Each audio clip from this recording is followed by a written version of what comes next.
Yo, what up guys? Welcome back to Sneaker Stories. As always, I'm your host Chris Jack. Today, we're checking out one of the most common questions found in my DMs on Sneaker Stories Instagram. For those of you that don't follow, right here, we're trying to get to 10,000 subscribers for that little feature. Yeah, please help us, please. We're trying to get there. But back to the question, what is the cost of my pair of kicks that I just bought from StockX?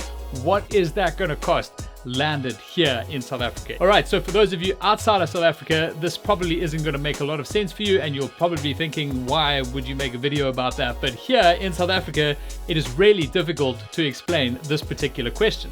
And the reason for that is what is supposed to happen just doesn't generally happen. And every single pair of shoes you end up buying or bringing into the country just kind of doesn't add up in terms of how much customs, how much tax, how much VAT, all that kind of stuff is added to it. And that, unfortunately, is just down to negligence on our customs behalf, but more about that later. So I'm going to do my best to break this down as clear cut and simply as possible so you guys can manage your expectations of what your pair of shoes is going to cost by the time you get it here, so that there are no nasty surprises when you get the call from the courier asking for a hell of a lot of money. So before I show you my little fancy animation that took me far too long to actually make, there are a few things I need to point out. The following calculation is based on purchasing from StockX, as this is the website that I use most for bringing my kicks in from overseas, especially the United States, and UPS Shipping, which is their preferred shipping supplier if you are shipping direct from StockX to South Africa. The second is this calculation is based on shoes only, so sneakers,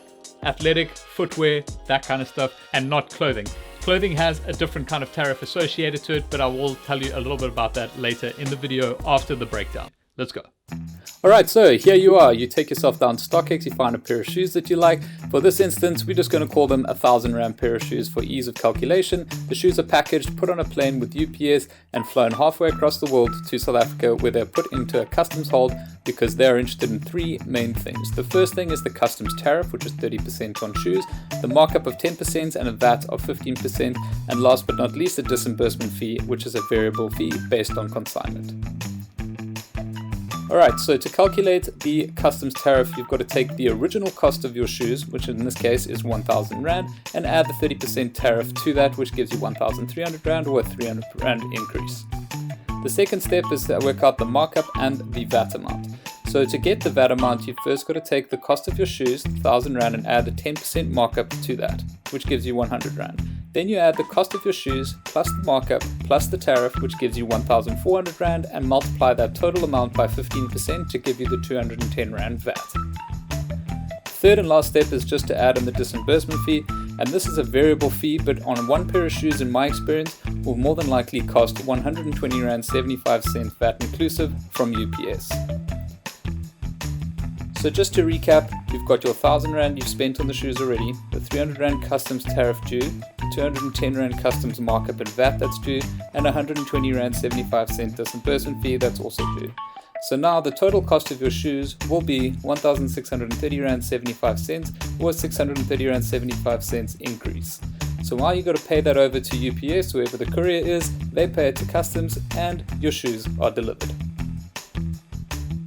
All right, so there you have it. I hope you guys found that insightful and rather helpful for being able to make calculations on your own pairs when you are bringing them into the country. Now, I'm sure some of you guys might be thinking, well, what about the dollar value? Because I'm buying in dollars and you've only spoken about it in rands. I did that just to make complete sense of the calculation part of it. Naturally, when you are buying on StockX or abroad, you're going to be paying in a foreign currency. They will take the exchange rate on the day that your package arrives in the country and undergoes processing. So that will either work in your favor or not, most likely not, considering where the exchange rates just keep going up. And if you are wondering about clothing, as mentioned earlier, you can still use that same calculation. However, the tariff, as 30% was applied to shoes, is now 40 to 45% for apparel and clothing. So all you got to do is just swap out that 30% with a 40 or 45%. I would always go with the worst case and continue on with the calculation, and that should give you a very accurate view of what you're likely to end up paying in terms of your after purchase fees. And speaking about that, I spoke a little bit about negligence from customs behalf earlier in the video, and this is really down to wrongful allocation of specific tariff codes on your shoes when they've basically given it a tariff code for clothing or for something else completely wrong, and then you're kind of forced to pay that. So if you're like me and want to just work on a worst case scenario, I always just generally use 40% 30% in that particular calculation earlier, even though by law it's supposed to only be 30%. It's just something they sadly get wrong more than they should, and it's something that you don't really want to have to fight with them because it takes a hell of a long time. And if you're like me, you just want to get your shoes, so you pay a little bit extra, but that I guess is neither here nor there. I hope you guys have found this video insightful and helpful for you. If you did, please give it a thumbs up right here, and don't forget to subscribe right here in the corner for more content like this and a whole host of future reviews coming right here on the Sneaker Stories YouTube channel. But that's it from me. I'll catch you on the next one.